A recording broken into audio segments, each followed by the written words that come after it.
কথা কিছু কিছু বুঝে নিতে হয়, সে তো মুখে বলা যায় না, সে তো মুখে বলা যায় না।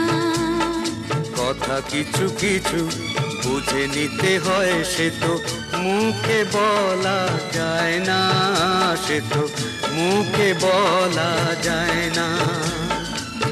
চোখের কথাই মনের কথা, চোখে মনের আয়না।